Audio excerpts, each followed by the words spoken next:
Okay, so picture this. You're at a market, right? And somebody's trying to sell you this jar. Mm-hmm. It's full of coins. Okay. You can look at it, you can shake it, do whatever, Right. but you have no idea how much is actually in there. Yeah. The seller says, make me an offer, Mm-hmm. but they'll only sell if they like your price. Oh, boy. Kind of seems like you're going to get ripped off, right? Yeah, sounds like a tough spot to be in.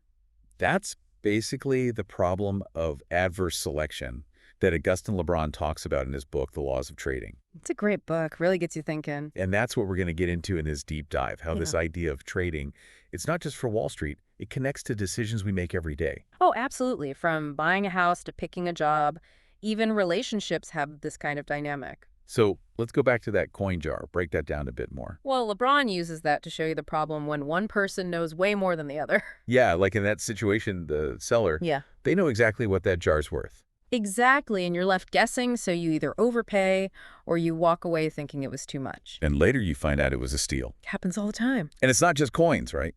Used cars, classic example. Oh yeah, the seller knows every little ding, every weird noise it makes. You're just hoping for the best. The same with jobs. I mean, you know your skills better than anyone. Absolutely, but how do you prove that in a resume or a quick chat? It's tough.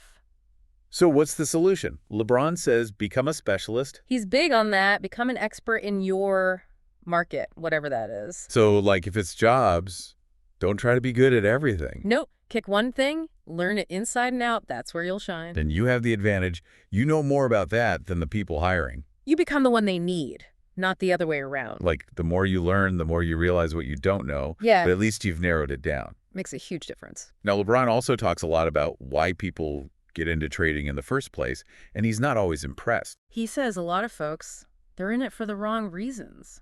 You know, the thrill of it all, getting rich quick. Or maybe proving something to themselves that they can beat the system. Right, and LeBron says that's a recipe for disaster.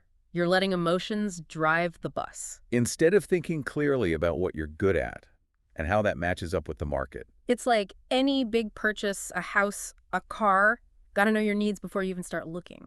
Otherwise, you get swept up in the moment, end up with something you don't even want. Exactly, gotta stay grounded. And that leads into LeBron's take on risk. It's not just about losing money. He breaks it down into all these types of risks people don't even consider. Like what? Liquidity risk, meaning you can't sell something when you need to, even if it's valuable on paper. Ah, so it's stuck. Exactly. Then there's model risk, meaning your whole idea about why a trade will work is wrong from the start. And that can lead to some bad decisions. Big time. Even your reputation can be at risk. One bad trade can make people not trust you.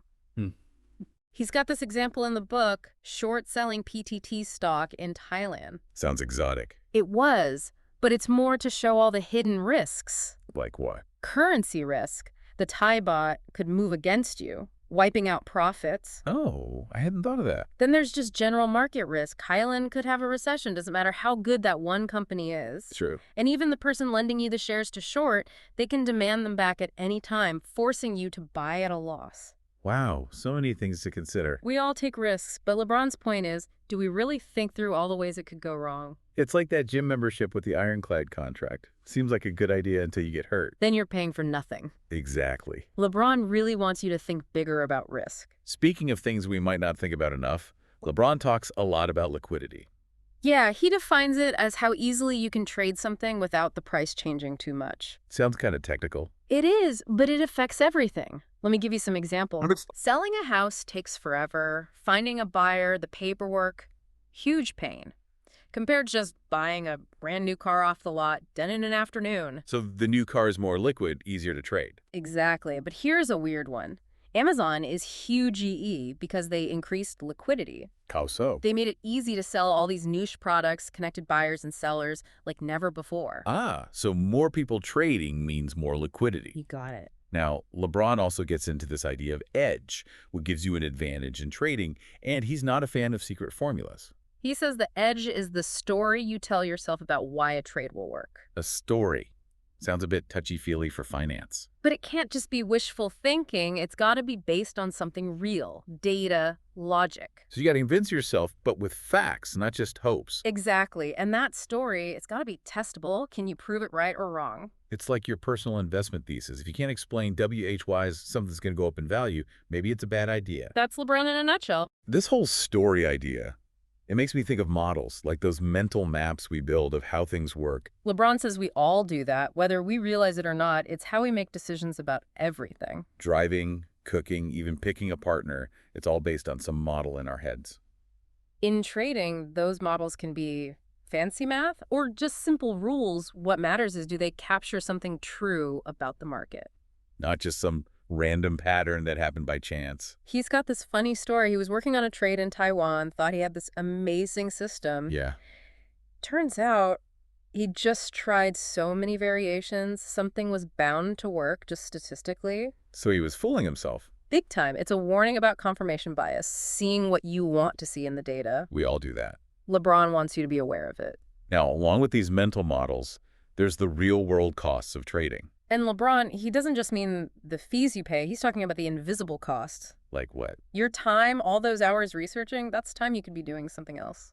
The stress, the ups and downs, that takes a toll. And even the trades you don't make because you're busy with something else. Ah, opportunity cost. I've heard of that. Big one. He also talks about how trades kind of depreciate, like a car losing value. How's that? As more people figure out your edge, it gets less profitable. Everyone's doing it. It's like that band's first album, super fresh. Then by the third one, they're copying themselves. Exactly. That initial spark is gone. LeBron's got you thinking long-term, not just the next trade. That's the key. Now, all this leads to something LeBron calls possibility, and it's kind of scary. He says don't assume something can't happen just because it hasn't recently. Like, oh, the market's never crashed this badly, so it won't now. Exactly. Markets are full of surprises, especially when human psychology gets involved. That's when things get messy. Big time. He uses the 1987 crash as an example. Everyone thought the market was too smart for that. What happened? All these computer programs, they were designed to sell when things dipped, but they all sold AT once. Creating this huge downward spiral. Exactly. And LeBron wrote this book back in 2019, but his point is even more relevant now. After all the craziness we've seen the last few years. What seems impossible one day can happen the next. Gotta be prepared. That's for sure. He also gets into this idea of alignment, making sure everyone's on the same team. Okay, how does that work in trading? Well, sometimes investors and the people managing their money, they have different goals. Like one's in it for the long haul, the other wants quick profits. Exactly. The manager might be rewarded for taking big risks, even if they lose money for the client. Because they get paid based on how much money they manage, not how well they do. You got it. And this happens in any organization. Are the employees working towards the same thing as the company? Makes you think. LeBron tells a story about helping his own mom. She got stuck in this awful investment plan her bank sold her. Oh, no. Showed him how important it is to understand the fees, the fine print, who's really benefiting. So alignment's about being on the same page, making sure everyone wins. In the long run, that's the only way to succeed. Now, we can't talk about the future of trading without talking about technology, right? LeBron acknowledges how much it's already changed things. Algorithms, data analysis, it's all happening. But he's not all gung-ho about it, is he? He sees the power, but also warns about relying too much on it. Like, we still need human judgment, can't just let the robots decide everything. Exactly. The best traders, he says, they'll use tech to make their understanding better, not just automate everything. So it's a tool, not a replacement. Right. Makes you wonder, is trading becoming more like science? Where you need to know coding and stats just to keep up? That's a good question. We'll have to see how it all plays out. The landscape's always changing. And that leads to LeBron's final big point. Adaptation, the key to lasting success. He's huge on this. The world changes. What worked yesterday might not work today. Gotta be flexible. Means being willing to admit you're wrong, try new things, and learn from those screw-ups. And he doesn't see this as a bad thing, this pressure to adapt. It's what keeps things interesting, right? Keeps you sharp, makes you a better thinker. That's the real reward. I like that. Makes trading sound less about money, more about self-improvement. That's LeBron's message for sure. So we've covered a lot of ground, from adverse selection to adaptation.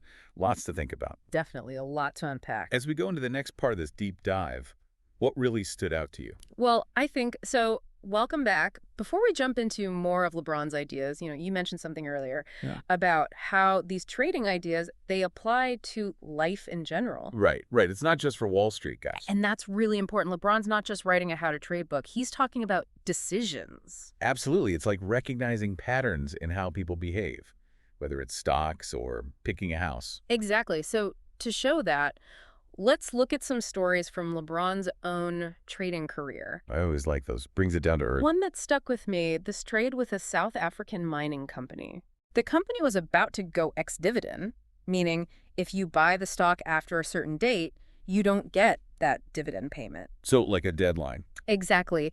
And LeBron noticed the market maker, the one handling the buying and selling of this stock, they weren't adjusting their prices. So they were selling it for too much, considering people wouldn't get that extra payout. It was like selling a pizza that's missing a slice but charging full price. Seems like a rookie mistake. You'd think so, but LeBron figured they just overlooked it. Info asymmetry in action. Opportunity docked. He started selling the stock like crazy, figuring they'd realize the error and lower the price. Did they?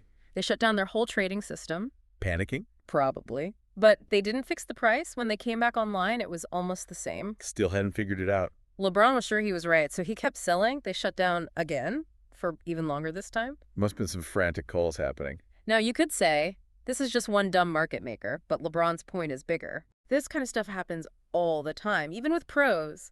Nobody can know everything about every market. There's always going to be something you miss. Creates chances for those who are paying attention, especially if they've got specialist knowledge. This is where that become an expert advice pays off. Big time. Find your niche. That's where you beat the info game. Not about knowing everything, just knowing your thing better than anyone else. Exactly. Let's look at another one, this time with rights offerings. A bit more complex, but good example. I'm not super familiar with those. Break it down. So a company, they offer existing shareholders the chance to buy new W shares, but at a discount. Like a reward for sticking with them. Kinda.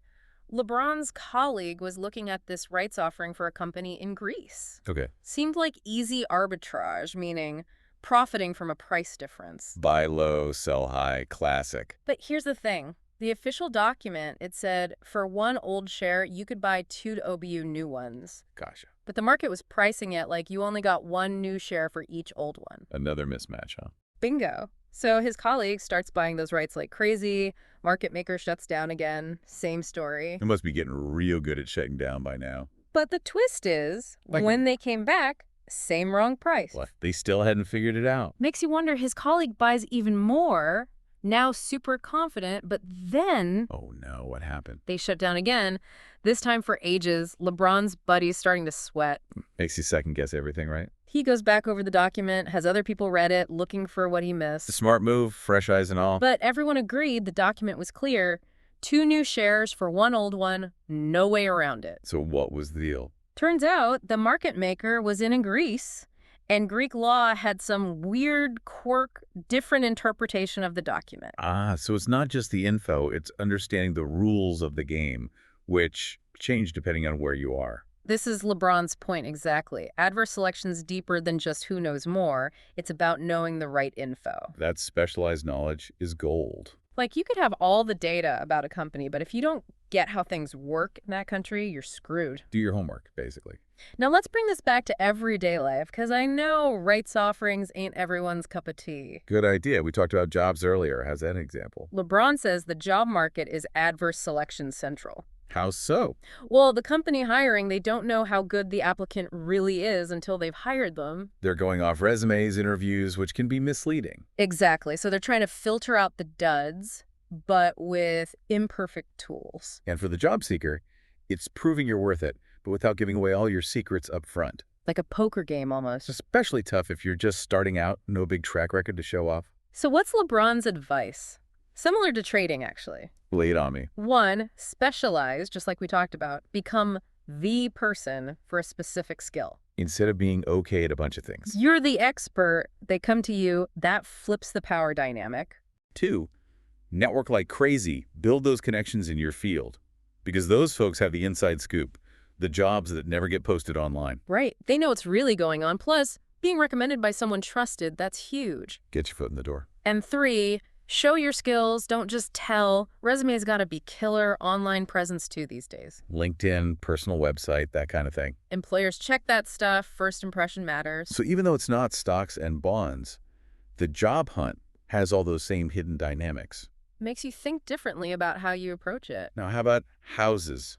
Biggest purchase most folks ever make. And so much info asymmetry, ripe for trouble. Seller knows every creaky floorboard, every leak that happens only when it rains. Buyers walking into the unknown, hoping the inspection catches it all. And in a hot market, you got to move fast, no time to be picky. Creates this pressure to just jump in, which is what the sellers want, of course. But LeBron doesn't talk specifically about houses, right? Not in detail, but his principles apply. Thorough research is key. So buyers got to do their homework, not just fall for the staged photos online.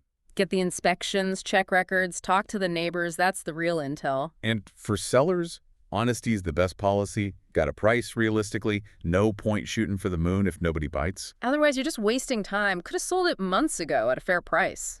LeBron's big on working with pros, too. Real estate agents who know their stuff. For buyers, it's someone who can spot the red flags, negotiate hard. For sellers, someone who can actually market the property, not just stick a sign out front. But even then, there's always risk, right? No matter how prepared you are. You're betting on the future. Nobody's got a crystal ball. Got to be okay with that. So it's a balance, smart decisions, but also accepting that you can't control everything. Let's look at one more just to show how broad this is. Gym memberships. Okay, how do gyms fit into this? It's about that bet you're making on your future self. Will you actually go work out? Ha ha ha, we've all been there.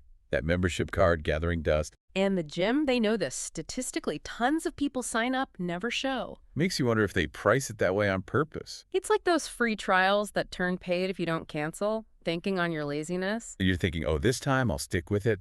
But history says otherwise. Classic adverse selection. Gym has more info about your future habits than you do. Makes sense. And LeBron connects this to trading. How so?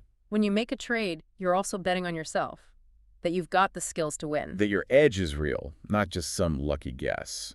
But just like the gym, you could be overestimating your willpower, your ability to stick to the plan. And in trading, those mistakes cost you money. So be wary of those trades that seem too good to be true, just like that gym with all the fancy equipment. If it sounds too easy, it probably is. Gotta be realistic, do your homework, just like with any big decision. So adverse selection, it's everywhere once you start looking for it. LeBron opens your eyes to these hidden dynamics, makes you a savvier decision maker. Absolutely. No, this whole idea of storytelling and trading, we touched on that, but I want to dig deeper. It's one of LeBron's most interesting points. He says every good trade has a story behind it. Not just numbers on a screen. It's the narrative you build about WHY, this asset, this stock, whatever, it's going to go up or down. Like a movie in your head, but with facts and figures as the plot points. And that story, it's got to be convincing, not just to you, but like you're pitching it to a skeptical investor. So you got to believe it, but with good reasons. It's got to be specific, too, not just the market's going to go up, more like this company will outperform because... And the more specific, the easier to test if you're right or wrong. And a good story, it's got to be flexible, too. Things change, new info comes out, got to adjust the narrative. Otherwise, you're clinging to a sinking ship. This is where the best traders shine. They have conviction, but also the humility to say, okay, I was wrong, got to change course. So it's more than just being smart. Mm-hmm. It's about personality. Being able to handle being wrong sometimes. Exactly. LeBron's showing trading is this mix of analysis and psychology, which is what makes it so fascinating. And it connects to those models we talked about before, how we make sense of the world. LeBron says models are like simplified versions of reality, help us make choices when things are too complex. Like a map, only as good as the info it's based on. In trading, those models can be anything, gut feeling, complex equations, whatever works. But the best ones, they're simple enough to understand, but also accurate enough to be useful. Too simple, you miss crucial details. Too complex, you get lost in the weeds. And the biggest danger, getting attached to a model, thinking it's always right. Like my system's perfect, can't fail. Every model has limits, works great in one situation, useless in another. Got to be constantly testing them, seeing if they're still holding up, willing to throw them out if need be. It's a tool, not a religion. The trader's the one making the call in the end. Makes you think about all the models we use in life, the assumptions we make without even realizing it. Now, along with models, there's this cost that LeBron talks about, opportunity cost. And it's kind of sneaky. It's a cost of what you don't do. the choices you could have made but didn't. So it's not just the money you lose on a bad trade, it's the money you could have made doing something else. Exactly, and this misses with traders, especially if they're stubborn, stuck on one idea. Like, this has to work. I've put so much effort into it. The sunk cost fallacy, we're all guilty of it. LeBron says good traders, they're ruthless, they cut their losses, move on to the next opportunity. It's about maximizing gains overall, not winning every single battle. It's strategic thinking, having the discipline to say no even when it hurts. Now, underlying all this is something LeBron calls feedback. It's how we learn how markets evolve. He sees it as this driving force, both in finance and in nature, like evolution itself. Okay, but how does it work in trading specifically? Lots of ways. The most obvious is your profit or loss. That's feedback telling you if you're on the right track, but it's also how other traders react to what you do that gives you clues. So if I start buying a stock and the price goes up, that's good feedback. My actions are having an impact. But if I sell and the price keeps dropping, that means I'm wrong, gotta adjust. So it's this constant dialogue with the market. You act, it responds, you learn. And the good traders, they're super sensitive to this. Even tiny changes tell them something. Yeah, LeBron talks about two main types of feedback, positive and negative, right? Yeah, positive feedback, it's like a snowball effect. Things build on themselves. Like a trend, price goes up, more people buy, pushes it up further, and so on. Exactly. Can be very profitable if you ride that wave early on. But that's also how bubbles form, right? Eventually it gets too crazy, then pops. The flip side is negative feedback, more about things balancing out. Like a thermostat, keeps things from getting too hot or too cold. In trading, it's called mean reversion. Prices tend to swing back towards their average over time. So if a stock gets way overvalued, it'll eventually drop. Opportunity for those who bet on that. It's generally less risky than chasing trends, but still, gotta be careful. Those swings can last longer than you expect. No easy wins, huh? LeBron's showing that markets are complex, feedback's everywhere, gotta learn to read those signals. And this ties into adaptation, right? If the market's always changing, you got to change with it. That's LeBron's big takeaway, more important than any specific strategy. Why is he so focused on that? The world's not static. New tech, new laws, new crises. What worked before might be useless tomorrow. Like the dinosaurs, perfectly adapted for their time, then wham, asteroid changes everything. Those who could adjust, they survived. Same in trading. Gotta be flexible. So how do we get better at adapting? Any tips from LeBron? First, never stop learning. The market rewards those who are curious, always looking for an edge. It's like the Red Queen's race. Gotta run just to stay in place. Love that analogy. Second, be open to new ideas, even ones you disagree with. Someone might spot something you missed. Ego's the enemy there, thinking you know it all. And lastly, that growth mindset we talked about. Seeing failures not as defeats, but as lessons. So you're constantly leveling up, getting better each time you mess up. It's this mental toughness that LeBron admires. The ability to take a punch and come back stronger. So adaptation, it's more than just changing your trades, it's a whole way of thinking. Now, thinking about the future of trading, all this tech coming in, it's exciting, but also kind of scary. LeBron has some interesting thoughts on that. Where does he see things going? He acknowledges how much tech has already changed things. The algorithms, the data crunching, it's insane. But he's not saying it's all sunshine and roses, is he? He warns about becoming too reliant on it, losing touch with the human side. Like understanding WHY, the algorithm's doing what it's doing, not just trusting it blindly. It's the black box problem. When it works, great. When it breaks, you're clueless. And markets are chaotic enough as it is, don't need more unknowns. LeBron's ideal trader of the future. They're tech savvy, but also deeply understand the fundamentals. They use the tools to enhance their judgment, not replace it entirely. Makes you wonder, is trading becoming more like a science where you need coding skills just to compete? It's a valid question. The landscape's always shifting. It'll be fascinating to see how it all plays out. It really is amazing to see how much tech is changing how trading works. A whole new world, that's for sure. But like LeBron says, even with all the fancy algorithms and stuff, the core ideas still matter. Yeah, those never go out of style. Understanding what risk really is, spotting the good opportunities when they pop up, and adapting. Those are the timeless skills no matter what the market throws at you. And speaking of adapting, this concept of trade depreciation that LeBron talks about, that's pretty wild. Yeah, the idea that trades, they kind of lose their effectiveness over time, like a car losing value. How does that work? LeBron says it's like a secret fishing spot, right? The first few people who find it, they haul in a ton of fish. But then word gets out, everybody shows up, suddenly there's not enough fish for everyone. Exactly. Same with trading. Someone figures out a clever strategy, makes a bunch of money. But then others catch on, copy it. Pretty soon the advantage is gone. And it's not just specific trades. Whole industries can go through this.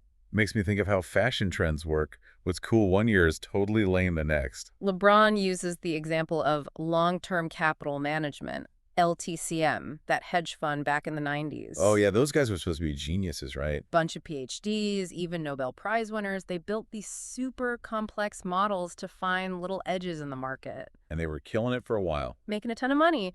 But here's the thing, they didn't account for their own success. Meaning what? As they made money, other traders noticed, trying to figure out what they were doing, copy it. Ah, classic, follow the leader. Everyone wants a piece of the pie. LeBron calls it herding behavior, everyone piling into the same trades. And the more people do that, the less profitable it becomes, right? The market kind of adapts. Prices and the info that LTCM was exploiting that edge disappears. And LTCM, they made things worse by being super leveraged, borrowing tons of money. So when the trade stopped working, they didn't just lose a little, they lost huge GE. Nearly brought down the whole financial system back in '98. Big mess, and LeBron uses it as a warning. Even the smartest people can get blindsided if they're not careful. It's a reminder to never get too cocky. Always be questioning your assumptions, ready to change course. That's where adaptation comes in, knowing when to abandon a sinking ship. This whole idea of trade depreciation, it's kind of mind-blowing. It's like this invisible force always working against you. It's a humbling thought, makes you realize you're never truly in control. So what's the takeaway for us regular folks trying to make sense of all this? LeBron's book, it's not just about trading, it's about making good decisions in any area of life. Whether it's your career, your investments, even relationships have this kind of stuff going on. It's about recognizing those hidden forces, the info gaps, the incentives pushing people to act in certain ways. And most importantly, being able to adjust when things change, because they always do. That's the message I keep coming back to, adaptation. It's not just a skill, it's a mindset. A way of looking at the world, always learning, always evolving. LeBron's given us a lot to think about, that's for sure. Absolutely. So as we wrap up this deep dive into the laws of trading, what really stood out to you? I think what resonated most was that. Well, we'll have to leave that for another time. Thanks for joining us on this deep dive into the laws of trading. It's been a pleasure, always a good discussion. This has been The Deep Dive.